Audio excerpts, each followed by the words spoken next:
What's crack-a-lackin'? It's your boy Broshmo, just in case you did not know. So, back again for some more rankings. We got the defensive interior group today. That kind of finishes off this series. I got re-rankings of the quarterback and the running back classes coming out this week as well. And if you're not already, go ahead, become a bro, subscribe. I'm constantly trying to put out some draft stuff because we all love the draft, man. I'm just a big draft geek. And also we will have more team off-season stuff coming on the channel this week. And I got that 3-round mock draft that I tirelessly spent my whole Tuesday doing. So go ahead, check that out. But let's go ahead, let's get in, let's deep dive, become a bro and subscribe, leave this a thumbs up. And 3 guys right off the bat that aren't on the list, but they're kind of the next ones. I'm giving you a top 20. I got David Moa from Boise State, Robert Landers from Ohio State, and Garrett Marino from UAB. But let's start with Benito Jones from Ole Miss. He has got great size, 6'1", 330, and his athleticism for that size will probably get him drafted, but his lack of actual difference making in the run or in the pass game is a bit concerning. You don't really see him on the field, which is kind of wild, and it honestly doesn't look like a 3-down player. He kind of tires pretty easily. Then Raekwon Williams from Michigan State. I love this guy's story, Williams' story. I highly suggest you go check it out. Just YouTube Raekwon Williams, Michigan State. It'll really tug at your heartstrings. And he's just a guy you want to root for. Now, he's not so much of a pass rusher. He's virtually non-existent as a pass rusher, but he's a very good run defender, and very good run defenders go late day 3. So I expect to see this guy drafted. Nick Coe out of Auburn. He was kind of a surprise early declaration. I don't know why he really came out. His performance dipped off big time from 2018 to 2019. He could have honestly benefited tremendously from off-season bowl like the Senior Bowl or East-West Shrine game, but he didn't get that luxury. And with that being said, he still has interest in athleticism for being 6'5", 291. Robert Windsor out of Penn State coming here at 17, and a guy that could probably get his name higher on this list. He didn't really stand out at the Senior Bowl, but someone made, I think it was Mike Renner, made a comp to Anthony Zettel, who was also from Penn State, made that comparison. If a team wishes to move him to the edge, he'd be a big physical edge player, and I kind of like that comp. That's a really, really good comp because he's got a good bull rush and he has a nice set of pass rush moves. And honestly, he'll probably be everywhere on different teams' boards, somewhere around 3, or around 3, day 3. Some teams will have him maybe as a 3rd rounder, other teams 7th, 6th rounder. So he's a guy definitely to keep an eye on. Then we got McTelvin Agim out of Arkansas. Really good name there. Turned many heads at the East-West Shrine game, and he got a late invite to the Senior Bowl. He was all right. And his athleticism, it jumps at you. It jumps right off the screen. He is still a bit raw from a techniques perspective, mainly how he positions his hands, how he uses his hands. There's a lot of work There's a lot of work to be done. That's something that definitely could be taught at the NFL level, and he's probably one of my favorite developmental prospects in this draft class. Then we got Laurel Murchison. I believe I said that last name right. Hopefully I did. Another guy that was at the Senior Bowl. He was never a great pass rusher at NC State, and he was actually often used on the edge. I think he has over 100 snaps playing on the edge, so he's kind of played out of position there. But you won't be able to tell that last week at the Senior Bowl, because it was super aggressive. I mean, there is a bit of a luxury playing a bit on the edge when you're kind of playing that position when you should be playing on the inside, and we'll get to that with Marlon Davidson. It gives you more pass rush moves, especially if you're going to be on the interior, because I mean, That's what teams are looking for nowadays, man. It's a passing league. The NFL is a passing league, and if you could win in the pass rush, quality. And honestly, probably one of his most impressive wins. He had a few notable wins against Temple's Matt Hennessy, who I think is a 3rd round, if not 4th round pick.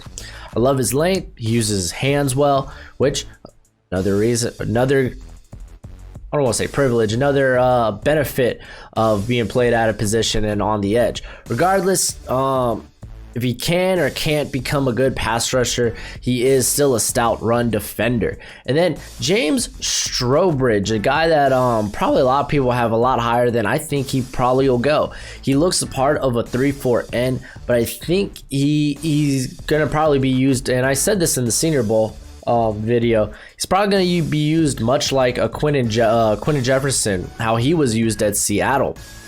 Guys with this skill set, they aren't drafted highly. You'll probably see this guy come off around the 5th round.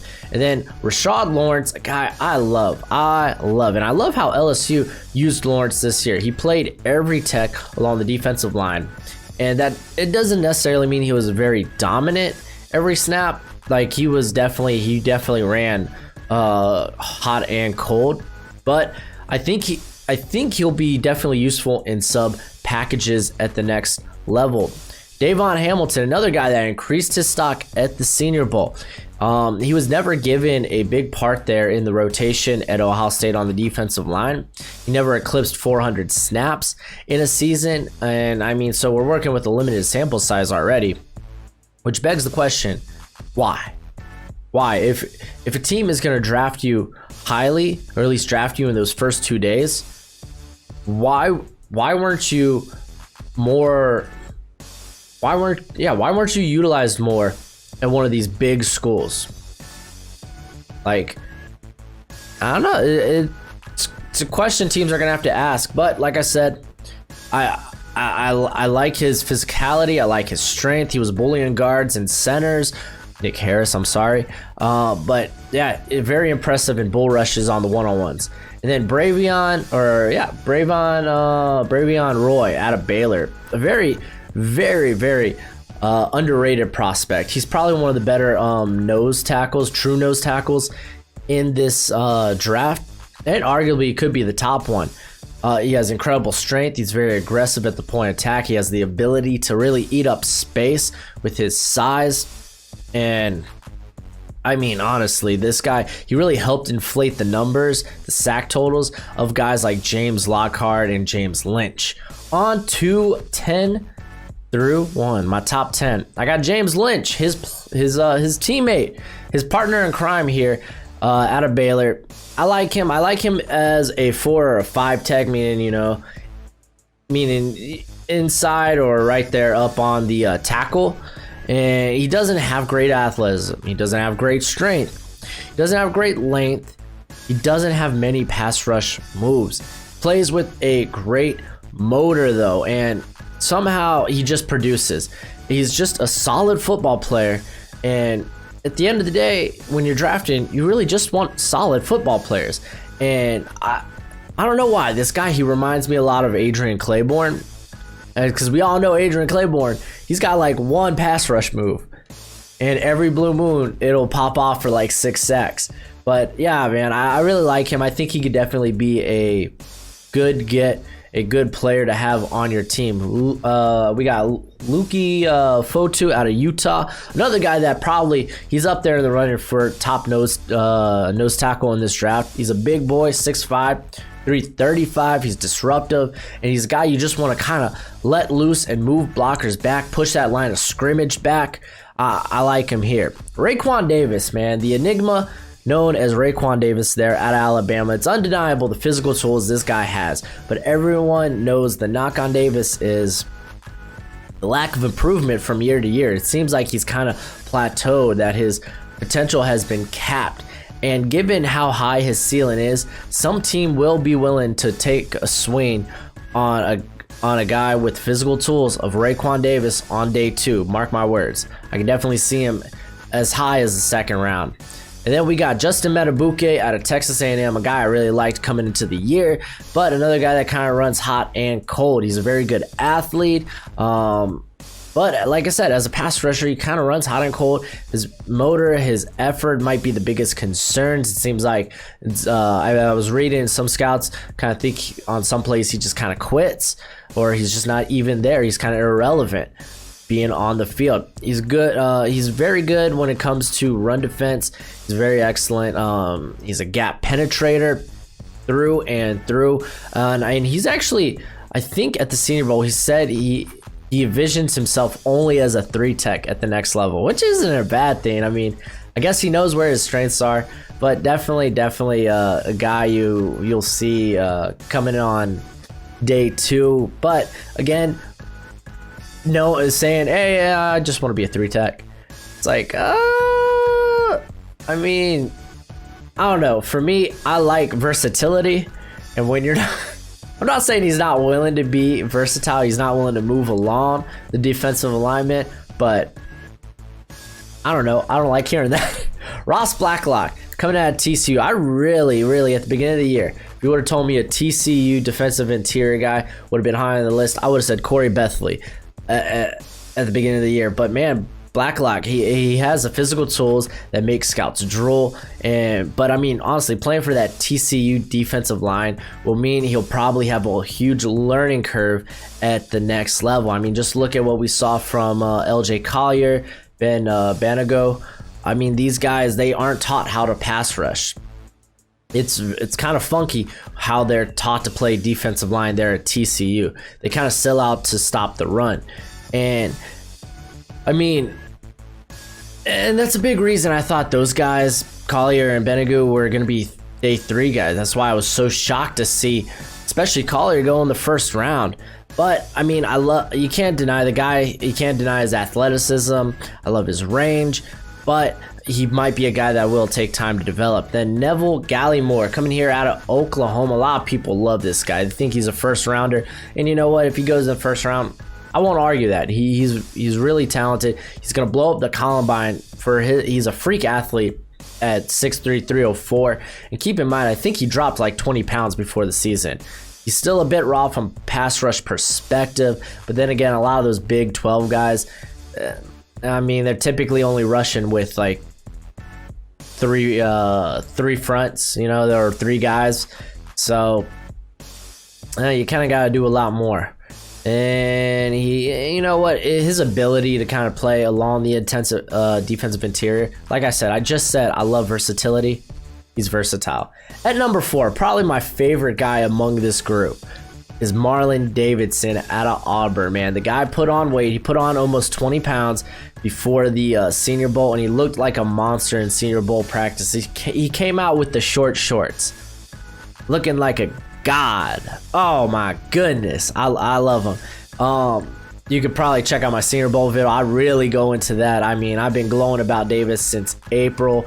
I've always had him in that day 2 mix now, but I think he could finally start getting that first love type of hype, and I love just seeing this guy finally getting attention.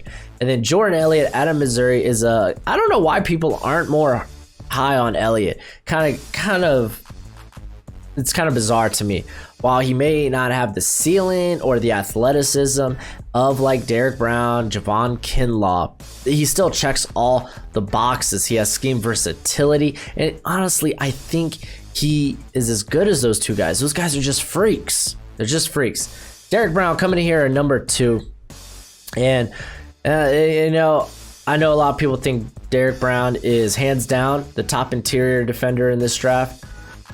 I disagree. I respectfully disagree. Now, Brown, he is a freak in terms of strength. This guy ragdolls defenders. He's a stout run defender. My biggest gripe with Brown at the beginning of the year was his inconsistency as a pass rusher over the second half of the season. He was utterly dominant in that regard, but given his ability to overpower blockers, I think it's still a bit alarming that he wasn't able to do so consistently on passing plays.